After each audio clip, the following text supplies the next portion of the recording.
Je s'appelle Groot. Je s'appelle Groot. Je s'appelle Groot. Je s'appelle Groot. Je s'appelle Groot. Je s'appelle Groot. Je s'appelle Groot. Et là, vos gueules, vous commencez la chronique. Point.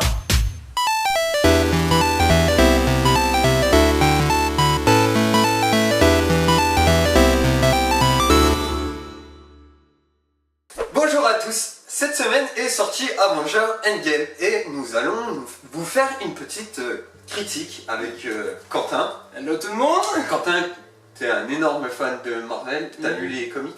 Un peu, oui, pas tous, mais je les ai un peu Pas lus. tous, mais il s'y connaît pas mal. Du coup, on va te laisser faire la présentation du film. Merci. Donc Avengers Endgame, c'est la suite de Avengers Infinity War. Pour ceux qui ne sont pas en courant ou ceux qui n'ont pas suivi, ça fait un an qu'est sorti Avengers Infinity War. Avengers Endgame, c'est un des films les plus attendus du moment. Ça fait, en France, il est sorti le 24 avril, en Amérique, il est sorti que hier, donc Ouais, le 26 avril du coup. Faut savoir que c'est un des plus gros box-office, là ça a fait un carton. En France, il y a eu plus de 690 000 entrées dès le premier jour. Ouais. Il n'a pas battu le record de Spider-Man 3 qui a fait 800 000 entrées dès la première journée, mais les salles étaient complètes quand on est allé le voir. Ouais, parce que du coup on est allé mercredi soir directement le voir en tant que bon fan, tout bon fan l'a fait de toute Et manière. on a eu de la chance pour aller le voir et dédicace à Coco. Dédicace grosse, dédicace à Coco qui nous a permis d'aller à la salle. Pour les néophytes, Marvel a enfin la phase cinématique de Marvel, je me trompe dans mes mots, mais c'est pas grave, a commencé en 2008 avec Iron Man, et il y a eu 22 films en tout en 11 ans. Ouais, là c'est le 22e film. Avec Spider-Man qui va sortir le 3 juillet, ça va être le 23e film. On s'en rend compte, ils ont vraiment bien charbonné en fait. Ouais, clairement, ouais. Et il faut savoir que, pour ceux qui ne le savent pas encore, le 23e film, donc Spider-Man, ce sera la dernière apparition de Stan Lee dans le Marvel Cinematic Universe. Enfin bref, je pense qu'on peut passer maintenant à la partie non-spoil.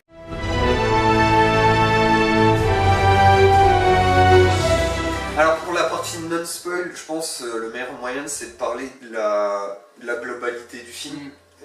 Qu'est-ce qu'on en a pensé? T'en as pensé quoi toi Alors d'un côté, j'en ai pensé du bon mais du mauvais. C'est un film, il ne faut pas l'oublier, Marvel, créé par les frères Russo, enfin réalisé par les frères Russo, mais aussi il y a eu du Disney dedans. Donc un peu déçu par rapport à ça. Ouais. L'ensemble du film, le contenu est bien, je trouve, en termes des émotions, au niveau des combats, des scénarios, de la musique par rapport à certaines scènes était génial. Moi personnellement c'est un film que j'ai apprécié. Si j'avais une note approximative à lui donner, ce serait 7 sur 10, pas plus, parce qu'il y a quand même des choses qui m'ont déplu dans le film, au niveau des personnages et tout. Donc voilà. Bah, en fait ils ont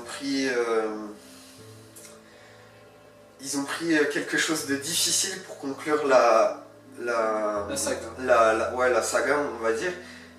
C'était osé. Moi, je ne vais pas vous spoiler parce que c'est compliqué d'en parler. C'était osé, mais ils ont assez bien réussi quand même, et c'est un bon moyen aussi de la façon dont ils ont fait ça, de faire beaucoup de fanservice aussi.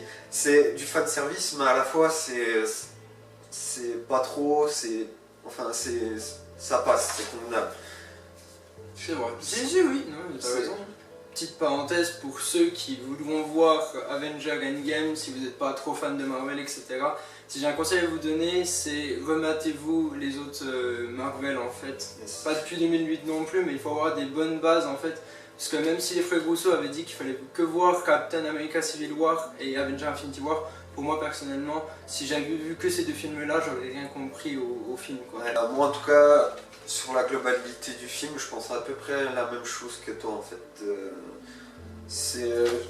J'ai préféré Infinity War en termes. Après Infinity War, il a hypé beaucoup Endgame, c'est pour ça qu'on l'attendait énormément. J'ai surkiffé Infinity War, et Endgame, je l'ai bien aimé, j'ai passé un bon moment, etc. Mais il restera peut-être moins en tête pour moi que Infinity War. Ah ouais? Moi, même si... moi personnellement, tu connais mon avis sur Avengers Infinity War, parce que je trouve qu'il a été un peu déconstruit, même si l'histoire est bien. Je trouve que la structure du film était un peu déconstruite au fur et à mesure, alors qu'Endgame ça a été plus une bonne suite parce que c'est quand même un film de 3h02, Endgame, Avengers Endgame. C'est quand même long, mais ça passe bien en fait. Je pense que si on avait eu un Infinity War qui durerait 3 heures, on n'aurait pas suivi de la même façon, tu vois ce que je veux dire? Ouais, c'est vrai. Voilà. Mais après, aller voir le film, on passe vraiment un super moment, surtout pour ceux qui suivent Marvel depuis des années, et peut-être même ceux qui n'aiment pas Marvel, je sais pas. Je crois qu'on va passer à la partie spoil.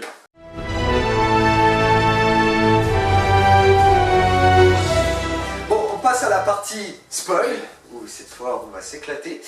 Ça va balancer. Ça va balancer sec. Alors, le film, j'ai envie de dire, il est découpé en 3 grosses parties. Il y a l'après Infinity War. Le voyage dans le temps. Le voyage dans le temps. Et ensuite, la grosse bataille, excusez-moi.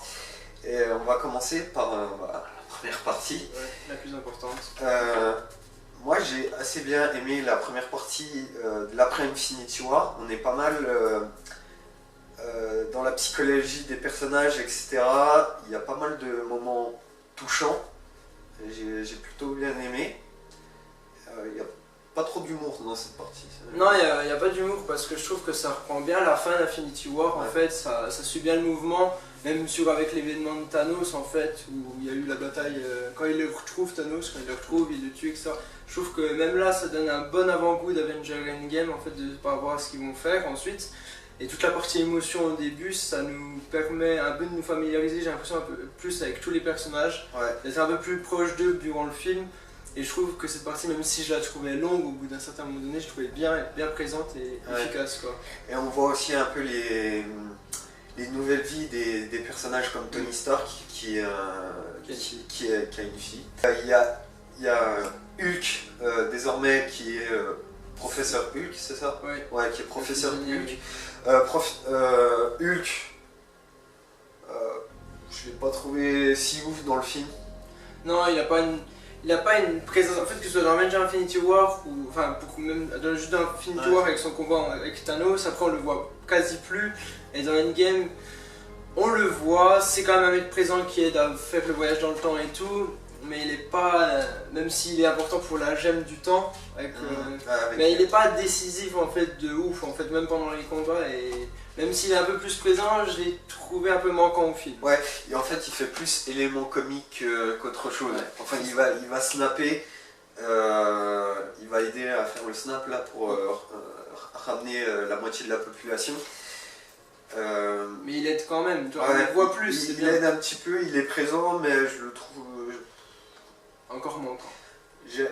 Ouais, enfin c'est comme ils ont repris les comics où il devient professeur Hulk, je me trompe pas. Oui, c'est ça. J'ai trouvé ça assez cool au départ, puis finalement je me suis pas plus accroché à lui comme ça. Après, je sais que dans les comics aussi, il y a Hulk qui devient vraiment, on va dire Hulk qui a un gène de pouvoir, qui est super féroce, qui conquit une planète, enfin bref, c'est pas, peut-être que par la suite tu vois ça, mais clairement c'est pas du tout comme ça qu'il est dans les comics. Okay, vraiment, tu vois ce que je veux dire. Après je pense on va passer à la partie un peu voyage dans le temps qui est aussi casse-gueule. Ouais, clairement. Pour moi, ils ont quand même, ils ont osé quand même faire un voyage dans le temps pour conclure la saga, ce qui est vraiment chaud parce que le voyage dans le temps, c'est compliqué aujourd'hui. T'as beau faire un scénario du turfu, etc., il y aura toujours des paradoxes, etc. Et par exemple, quand Tony Stark, en 2-3 mouvements, t'as l'impression qu'il a trouvé comment revenir dans le temps. Je trouvais ça un peu... moi j'attendais un peu des explications, etc., même si c'est pas des explications scientifiques qu'ils inventent, etc., mais ils expliquent pas plus que ça, et je sais pas. C'est vrai que pour moi le voyage dans le temps il est même pas expliqué, c'est brief en fait. Parce que, mais après, le fait qu'Iron Man trouve, tu vois, j'ai trouvé ça un peu logique et normal, parce que c'est un mec qu'on a toujours été habitué à ce qu'il réussit dans la vie, c'est le mec le plus intelligent d'Avengers, il est toujours, voilà, on le voit toujours créer des armures, créer de nouvelles choses, penser plus loin, etc. Et le fait qu'il le trouve, en fait, moi je me suis dit, c'est normal en fait. Toi, je me suis pas dit c'est le personnage, ils ont forcé à le rendre plus intelligent. Non, non, Ouais. j'ai trouvé ça normal. Au contraire, c'est le mec qui va permettre de faire ça parce qu'on on le sait, c'est le seul gars qui pouvait faire ça et qui pouvait réussir. Donc d'un certain côté. Même Hulk, il est à la ramasse, quoi. Ouais, après Hulk c'est pas son domaine aussi, mais tu vois, le fait qu'il passe vite, le fait. Après, il y a eu la touche humoristique quand Hulk fait les premiers tests. Ouais, avec quand Ant-Man, il devient enfant, vieux, etc. C'était marrant. C'était marrant, c'était un peu une touche d'humour. Après, c'est du Disney. Ouais, bah, c'est surtout à partir de ce moment-là qu'il ramène un peu l'humour dans le film, etc. Et pour on va faire un peu la touche humour dans ce film. Comme d'habitude, il y a des blagues, etc. que j'ai bien aimé, que j'ai apprécié. Et il y a des blagues, qu'est-ce que c'était lourd. Ouais, puis il y en avait. Non, mais c'était. Pardon de dire, mais c'était chiant à mourir quoi. Ouais. Il y avait des scènes, on se regardait, on disait, mais allez, passez à l'autre scène suivante parce que c'était trop long. La scène qui me revient le plus, c'est quand Iron Patriot avec Nebula rentre dans le temple et il dit non, avance pas. Ouais, généralement quand tu rentres dans des temples, etc., il y a des pics qui sortent avec des crânes et tout. J'étais. Mais ferme ta gueule. T'aurais dû mourir dans Captain America 3. Et voilà, point. T'aurais dû mourir. Si c'est pour sortir un genre de blague, t'es inutile. C'est ça.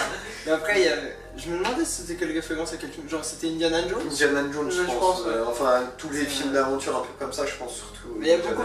Ils ont eu beaucoup de références de films, surtout quand il y a Hawkeye qui s'est proposé de partir dans l'espace pour la première fois en subatomique, dans le monde subatomique. Oh là là, les références de films dans tel film, oh là là, ce que c'était long. Après, justement, c'était un peu pour expliquer comment ils voyaient le voyage dans le temps. Ils ne voient pas le voyage dans le temps comme Retour vers le futur, ils le voient plutôt comme Terminator. En fait, moi, je me suis pas posé la question, je me suis dit, bon, le voyage dans le temps, ils le font à leur manière. Je me suis pas posé 30 000 questions. Je me suis dit, je prends le film comme il vient, je regarde et point. J'en fais un avis. J'essaye d'apprécier comme ils ont essayé d'imaginer, parce que si tu essayes de trop réfléchir, etc., tu vas te gâcher le film. Et le voyage dans le temps, c'était aussi une certaine façon, c'est de cette façon qu'ils ont fait le fanservice. De revenir sur plusieurs moments des autres films de Marvel. Après les rebooks, j'ai trouvé ça un peu long, tu vois. Quand c'était en. Bon, après, j'entends qu'on compte aussi récupérer les gemmes, je pense. Ouais, c'est ça. Ok. Bon, pour moi, c'était un peu long, quand ils sont en 2012, 2014. Après qu'ils reviennent en 1970 avec Captain et Tony Stark, même si je trouvais qu'il y avait une très belle touche d'émotion avec le père de Tony Stark, que Captain America retrouve sa femme, on va dire, entre guillemets, ce que j'ai trouvé une belle histoire. Mais c'est un peu longué en fait, et d'un côté c'est un peu long en fait parce qu'ils allongent des moments pour récupérer certaines gemmes comme avec Tony Stark et son père, etc. Mais sur d'autres gemmes ils vont être très très courts en fait. Genre pour le combat avec Loki, ils cherchent pas, ils retournent encore plus dans le passé pour la chercher. Et c'est la gemme de l'espace qui est la plus mise en valeur en fait, même l'éther elle est facile à récupérer en fait, il y a plein de choses. Bien que le film dure 3 heures, je pense pas qu'ils allaient s'étaler sur... Ouais, c'est vrai. Après moi j'ai trouvé que sur toutes les pierres quoi. Cette partie là était un peu mal construite, tu vois. Moi c'est vraiment la partie que j'ai moins aimée, alors qu'elle aurait pu être très cool, parce que tu reviens dans des films, etc. Mais jouer trop sur la nostalgie aussi, je pense c'est pas bien. T'as envie de voir enfin, t'as envie de retrouver tes personnages, mais en même temps voir du nouveau. Oui, un peu. Mais après, moi, si tu veux, dans Infinity War, ce que je vais reprocher, c'était que ce soit un peu déconstruit. Là, enfin, c'est logique, vous allez me dire, mais t'es con, enfin, c'est normal que ce soit un peu déconstruit, forcément, pour reprendre les gemmes. Mais genre, il n'y a même pas d'ordre chronologique, en fait. Et il faut s'adapter toujours au film, etc. Je sais, je suis chiant, j'en demande trop sûrement, mais moi j'aime bien que le film s'adapte à moi, comme ça j'ai pas d'effort à le suivre, parce que quand je regarde un film, quand je le regarde j'aime bien qu'il soit simple à regarder quoi. Mais c'est parce que je suis comme ça, voilà, il y a des gens comme ça malheureusement. Il est chiant. Ouais voilà, c'est tout, voilà. Il y a vraiment la phase finale avec la grosse bataille. Qui est extraordinaire. Franchement, j'étais devant, je crois que j'ai eu des frictions. Ouais, tu me l'as même dit, Oui. t'es à côté de moi, tu m'as fait putain gros j'ai des frissons, j'ai fait mais moi aussi attends. Ça, là, je battais, c'était pas possible mais c'était incroyable. C'est surtout des frissons au moment où il y a les portails de Doctor Strange qui arrivent et Captain America qui est face à toute l'armée de Thanos. Ça m'a fait pas mal penser à la scène de, petite parenthèse, à Jon Snow qui se retrouve face à l'armée de Snow, mais bon, fin de la parenthèse, mais j'ai adoré ce passage, la bataille, etc. Elle était pas trop longue, elle était pas trop courte, je pense qu'ils ont vraiment... Ah, ils ont joué sur les deux tableaux, tu vois, je trouve. Parce que autant on voit la scène avec Thor, Captain America et Iron Man qui combattent Thanos, qui est pour moi mon passage clairement préféré du film, car c'est l'action, il y a du combat. Tu vois Captain America qui porte le marteau de Mjolnir quand on est digne, voilà, c'est monstrueux ce combat-là. Et après, comme tu dis, la scène qui rappelle Jon Snow avec la bataille, et aussi la bataille d'après qui fait penser à Infinity War et aussi au Seigneur des Anneaux, car t'as l'impression que ça se retrouve un peu. Est-ce qu'on peut dire ça pour les Seigneur des Anneaux ou pas au moment où ils s'affrontent et t'as les deux grosses batailles qui arrivent. Ouais, si, ça fait penser après comme beaucoup de un chouïa on va dire alors. Non mais voilà. Et puis les combats sont fantastiques. Après moi j'ai trouvé aussi dans la bataille finale, lorsqu'ils avancent tous avec Captain America, Hulk, etc. Je me souviens de la première scène, si vous vous en souvenez, dans Avengers 2 en fait, où ils font un gros zoom et surtout un gros ralenti sur tous les personnages avec leurs actions avant qu'ils démarrent chacun un peu le combat. Il y a toujours, et ça m'a refait penser un peu à ça et j'ai trouvé ça super bien. Il y a toujours ce plan iconique dans chaque Avenger. C'est un peu ça. Même à Infinity War. Ouais, je m'en souviens plus trop. Non, Avengers Infinity War. Bah quand ils chargent, quand ils sont au Wakanda, si vous voulez. Ouais, mais vu qu'ils sont pas tous ensemble. Ah oui, c'est ça, quand ils sont face à face, oui. J'ai rien dit. C'est pas grave. Et je suis fan. Ce qu'il faut savoir, mesdames, parce que il n'y a pas que des hommes qui vont regarder Marvel, mais évidemment, il y a des femmes aussi. Vous allez avoir votre moment de gloire magnifique. Hein. C'est la mode en ce moment. C'est la mode, un petit côté femme, féministe. Girl power. Girl power, on va appeler ça des C'est un moment dans la bataille, tu sais pas pourquoi, c'est un énorme champ de bataille, mais il y a toutes les femmes qui se retrouvent au même endroit et on est en mode. Mais c'est parce qu'il y a Captain Marvel qui arrive aussi. Ouais, il y a Captain Marvel aussi, c'est vrai. C'est parce qu'elle arrive et du coup... On va revenir sur Captain Marvel aussi. Et elles se retrouvent tous en mode ouais, on va botter le cul à Thanos. T'as une Pepper qui a une armure d'Iron Man exceptionnelle, clairement, qui arrive à la gérer comme si elle était une avec. Non, vraiment, entre la Valkyrie, Gamora aussi qui est dedans. Non, Gamora elle est pas dedans. Non, t'as pas Gamora, t'as la Valkyrie, Scarlet Witch. Ouais, Scarlet Witch. Enfin... Pepper, Captain Marvel. Et désolé pour celle que j'oublie. On va revenir à Captain Marvel. Alors, Captain Marvel. Ils ont pas voulu mettre trop en avant Captain Marvel pour pas que ça soit trop facile. Et en même temps, ils l'ont un peu trop éloigné. En mode, ouais, je prends des vacances un mois aux Bahamas. Me saoulez pas, je reviens quand j'ai envie. Ouais, mais dès que j'arrive, je bute un vaisseau parce que j'ai envie. Voilà. Voilà, je me suis bien ressourcé, maintenant je peux défoncer le vaisseau quand même j'ai envie. J'ai siroté un cocktail, c'est bon, je peux venir niquer des... bref. Mais ça va, moi quand j'ai vu le film Captain Marvel, je me suis dit ouais, c'est bon, elle va tout défoncer dans Endgame et les frères Rousseau, c'est pas ce qu'ils ont voulu faire. Ouais. Même son combat contre Thanos, tu vois, je trouvais un peu léger quand même. Ouais, je me disais Thanos contre Captain Marvel, mais Marvel, elle va lui mettre la pétée. Enfin, au début du film, elle met quand même la pétée la piquette à Thanos quand même. Thanos, il a pas le temps de réagir, il se fait couper la tête direct. Par Thor. Par Thor. C'est la piquette, Jack, c'est la piquette. Non, après, tu vois, quand je vois toutes les bandes annonces qu'ils ont sorties, bon, pour ceux qui n'ont pas regardé les bandes annonces, là. Pour toutes les bandes annonces, surtout celle du Super Bowl où on avait vu Captain Marvel, voilà, plein de choses comme ça où ils mettaient en valeur bien Captain Marvel. Ils ont sorti aussi Captain Marvel juste avant Avengers 4, alors que moi je m'étais dit ouais c'est peut-être un coup stratégique, mais en fait pour le peu qu'on voit, si ça avait été sorti après, je me dis, ils se seraient peut-être demandé qui est cette femme et ils seraient peut-être allés plus voir le film Captain Marvel, tu vois. Ouais. C'est peut-être une façon de raisonner, après... Nous en parler aussi avant, c'est bien parce que dès qu'on a vu dans le film. Bien de la présenter, je pense que c'est bien de la présenter pour comprendre.